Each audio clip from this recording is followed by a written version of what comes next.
Live from Thornbury Creek at Oneida, this is Locker Room with Local 5 Sports Director Bert Griffin. Now your host, Bert Griffin. For the second straight week, the Packers were prepared to play without Jordan Love. And Green Bay has found something to love in backup Malik Willis. Jeff Hafley's new defense came up with 8 quarterback sacks, while Jair Alexander picked up his first pick 6. And now a divisional date looms large with the Vikings coming to Titletown. Get ready for another edition of Locker Room. Good evening and welcome to the show. We are at Thornbury Creek at Oneida Golf Course. The deer enjoying some late night snacks out there. Come on out and hit the golf ball until the weather won't allow you to. The Packers, yep, kids are doing the same, having some fun. And why not? The Packers have won 2 straight games after dropping that season opener. We'll talk more with Packers kicker Braden Narveson in just a moment. But first, let's hear it for the 3-time Super Bowl champion, former player and coach in the green and gold, and also running back with the 49ers back in the day, the one, the only Harry Sidney, everybody. Hello there. How you doing, bud? Man? I'm good. I'm good. How you doing? Got some deer on the golf course, got a good crowd. The Packers have won 2 straight. Life is pretty good. Beautiful outside in September. Yeah. It's not bad right here in Wisconsin. We're going to have to come out here and go before the show one of these days on a Tuesday and at least hit 9, right? I'm thinking about that. I think that should be done. Yeah, and the way the weather looks right now, it's 70s, not too hot in the next couple of weeks. I think we know 1 or 2 people that might be able to hook we us might up know with somebody that can make some things happen. All right, look, this team, Harry, Wow. doing things that I would say 3 full weeks ago.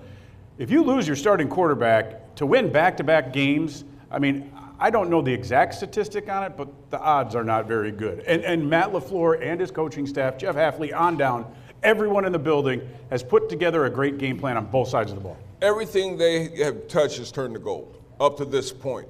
You got your backup quarterback. What does he go? 25 for 33 in 2 games with 324 yards, 2 touchdowns passing, 1 rushing. The offensive line, they're winning the trenches.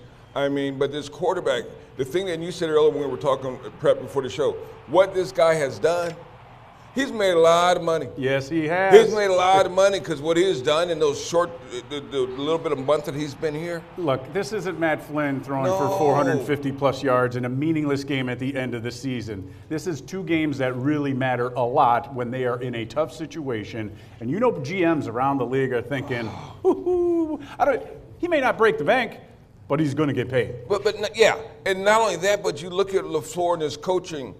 Last week they ran heavy. First play of the game, everybody stocked the box to run, play action, rolls around.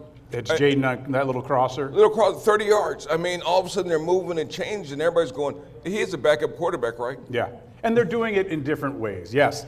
Have they simplified the game a little bit? But we're also seeing Malik make those throws that are one-on-one throws, the downfield to Romeo Doubs, to Christian Watson, where you can't live, it's not sustainable to play like they did in week 2. Now moving forward, we're seeing a little bit of a game plan. I don't know, I mean, I know you want to have Jordan Love out there, but you got to feel real comfortable about Sunday. Jordan's the guy. He's the future. He's the long range, no question about it. And he's the guy. Right. But they got a little chemistry going. It all depends on Jordan. If his leg is well, I don't think they're going to change the game plan that much more. Jordan Love's going to add a little spice to it. All right. Defensively, they got after it again. Do you feel, is this a product of the teams they just played, the Colts and Anthony Richardson and Will Levis and the Titans, or is this a greater sign of Jeff Hafley, the 4-3, and just turning guys loose? This is a product of guys gaining confidence.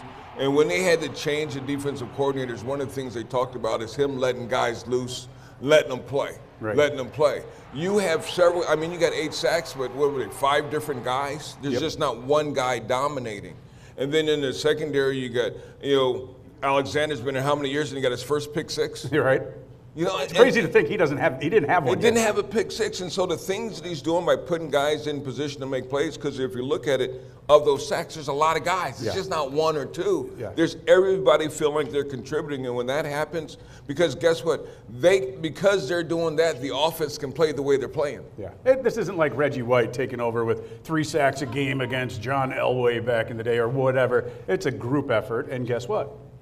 It's that time. It's a time. It is time now for our pivotal performance powered by IBEW Local 158. The Packers' front 7 on defense played about as solid as you possibly could. Not only did they limit Tennessee to just 33 yards rushing, with an average of just 3 yards per carry, like we just mentioned, they got to the quarterback 8 different times.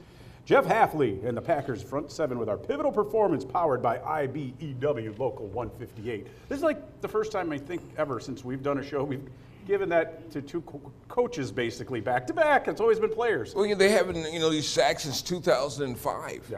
That many sacks. But what you're seeing is, again, I said, different guys than what they preached all off season. He's going to put guys in position to win battles. Yep. And what you're seeing across the board, Van Ness. Luke Van Ness looks like a guy that last year you worried about his growth, and this year, man, he's producing. Yeah, we're seeing no sophomore slump There's from a no lot sophomore- of those rookies last year. All right, one guy who is a new face in Titletown. He also knew a little thing or two about the Titans going into this game. A little bit, That is little bit, Packers little bit. kicker Braden Narvison. He is in the house, and he joins us live here at Thornberry Creek at Oneida.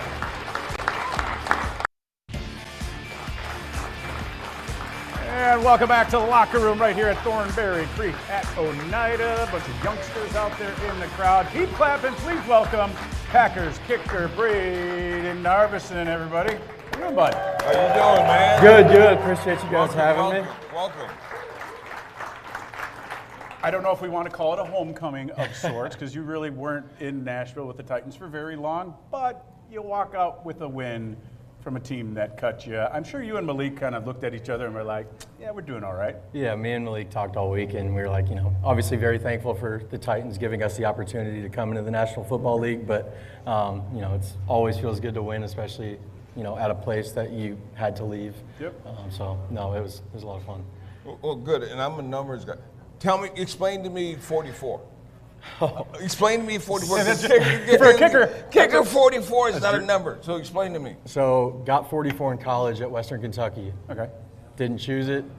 Chose me somehow. So my head coach when I was at the University of San Diego, my head coach was Dale Lindsey. So Dale Lindsey actually played at Western Kentucky and wore number 44. Okay. And so I transferred from University of San Diego to Western Kentucky, had no idea that he even played at Western Kentucky, but they gave me 44. And just so happened it was his number, and I've kind of worn that ever since. And got to Green Bay, and they gave me 44 too, so I'm like, let's roll with it. I think in the pros we're so used to seeing like 5 and Quarterback 17, numbers, kickers numbers. anything under 20, right? Yeah, 19, a couple 13. College, you'll see some dude who's like 99. Oh, yeah. But in pro football, 44 is kind of unique, and it feels like a fullback Linebacker number. I'm next running back. I'm going to go, that's the linebacker. Yeah. No doubt. At least if you got to run down and cover something, then maybe one of those guys will think twice, like, oh, I better not hit this guy. And then they're like, oh, wait, he's the kicker. Well, if you go back and watch preseason with the Titans, I got smacked a little bit on the kickoff, but I did make the tackle. There you go, there we made the go. tackle. So take us through your brief NFL career so far. You've been in Green Bay now. Look, people are going to miss kicks. It's like a goalie in soccer or hockey. Throws, yeah, basketball. A lot of times everybody notices you when you don't make something.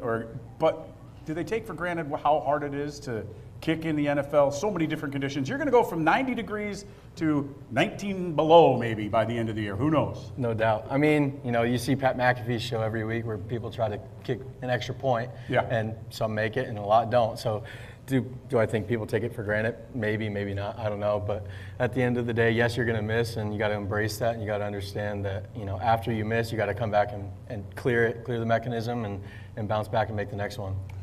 The new kickoff rules. Is that hard to adjust to? What is your thought process? Are you just up ready to bang it out? And I know coaches call a lot of different things, but has that changed your style or your approach? Not necessarily. Obviously, there's a lot of different strategies now that teams are going to implement. But at the end of the day, it's a lot of teams you're seeing are just still kicking it through the back of the end zone.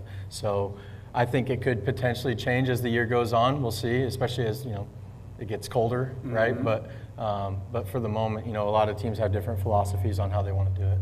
And the onside kick thing is also a little different too. You got to basically tell them ahead of time, like, all right, we're going to do this. And does it eliminate that extra little threat in a game that is 30-24 in the final minute and a half, and you got to get that ball back? 100%. I mean, there's no surprise onside kicks anymore. No. So you can't come out of the half and try to steal a possession, right? So not to mention you have to be down in the fourth quarter to even kick an onside kick. So you can never kick one when you're up. The element of surprise is gone. It's gone. Yep. Okay.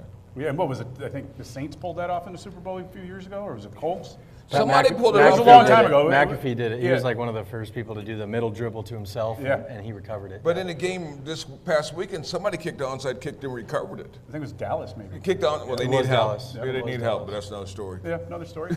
Look, tell us about your college career, because now we've got NIL money, the transfer portal.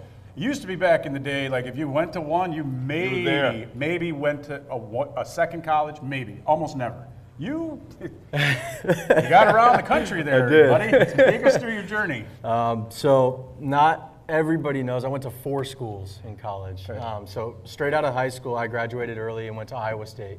Was in Iowa State for 2 years during apparently what was the 2 craziest winters of the Midwest. So for everybody that's worried about me kicking in cold, I've kicked in cold before. We can do it, but then ended up transferring from there to the University of San Diego.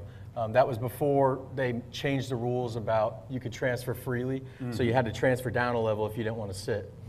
So did that, and then COVID hit, and I was only there for 3-4 months. They didn't know if they were going to have a team.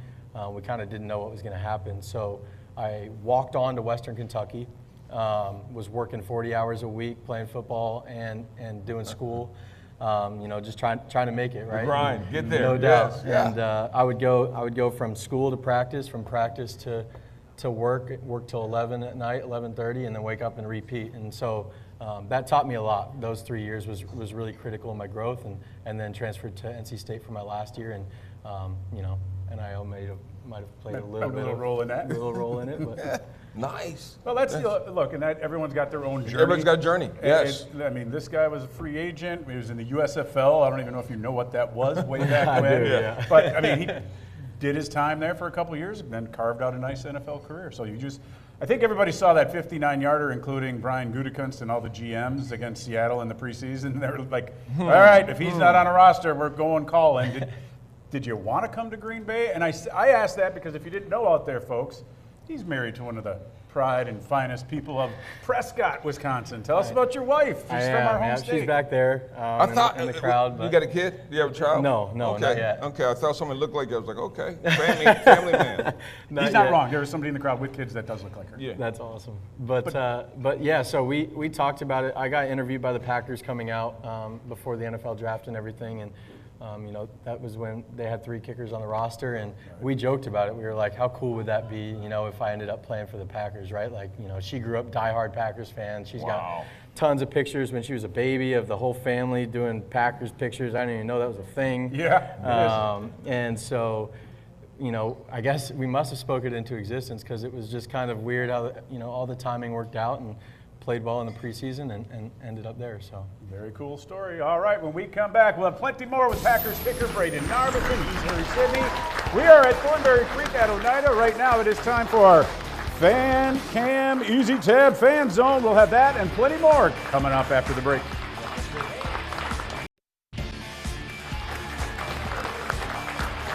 And welcome back to Locker Room. That is our good friend Dom celebrating his 86th birthday. He's from Green Bay, right here at Thornberry Creek at Oneida. We've got a good crowd on hand. Nice crowd, man. Nice crowd. Young people looking good. Guys like him are loyal to this show in more ways than one. That is for sure. And he played football back in the days. I thought I was old. He played football for Marquette, man. Wow, that is saying something. That's saying something. I'm saying, man. Marquette. And I know the game has changed. I know he knows the game has changed.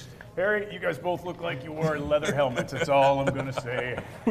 Might have it one time. Who knows, man? All right. Before we get to our 1-minute drill and our one-on-one interview, I got to ask you, tell us about the passport story, because apparently you almost didn't make the trip to Brazil. Yeah, so the only reason that I had a passport, because I didn't have one, was I got married in Mexico in July. So if I didn't get married in Mexico in July, I would not have had a passport, and that would have been fun trying to 3-day overnight a passport. Yeah. Wow. All right, well, you're new in Titletown, along with quite a few fellas on this team, which is the youngest in the NFL. It is time to go in the zone with Cameron Nazaire, presented by Thornberry Creek at Oneida.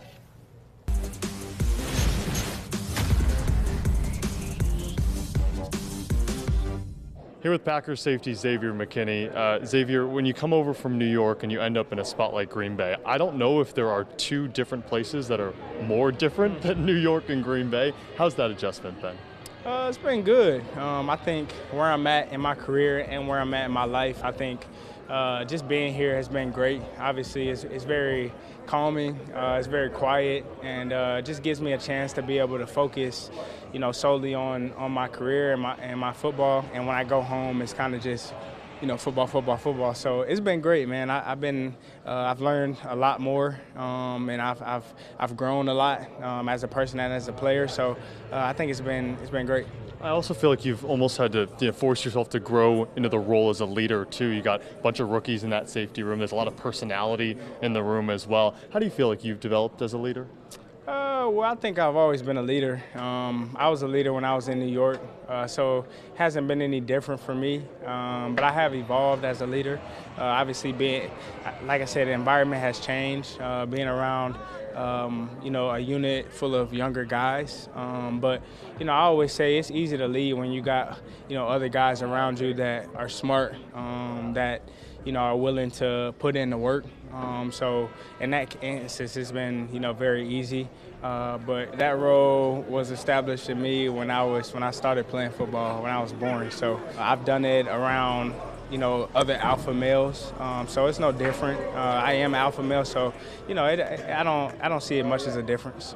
How have you gelled in this room? It seems like everyone has said, we look up to X. He's instilled this in us. It's been a year. It feels like you've been here for 4 or 5. Yeah, man. We just all got great relationships. I think that's the most important thing is having that, tight connection, within each other. Obviously, we still building and we're going to keep building that. But the more that you have that, the more comfortable, people feel with you and the more comfortable you feel with other people. And just has been, going great for all of us.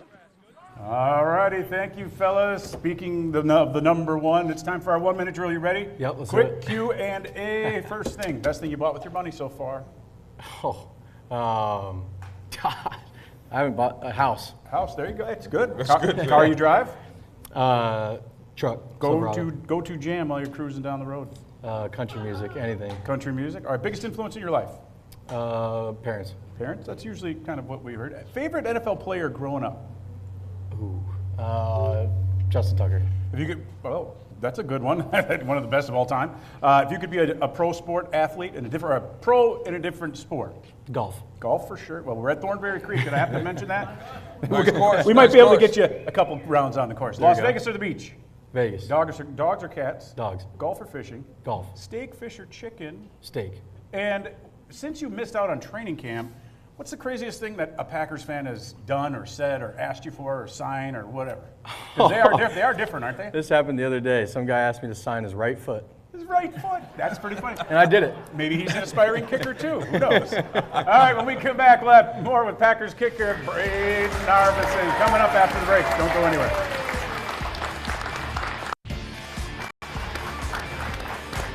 Welcome back to Thornberry Creek at Oneida. We are at the golf course every Tuesday night until the Thanksgiving season rolls around. He's Packers kicker Braden Narvison.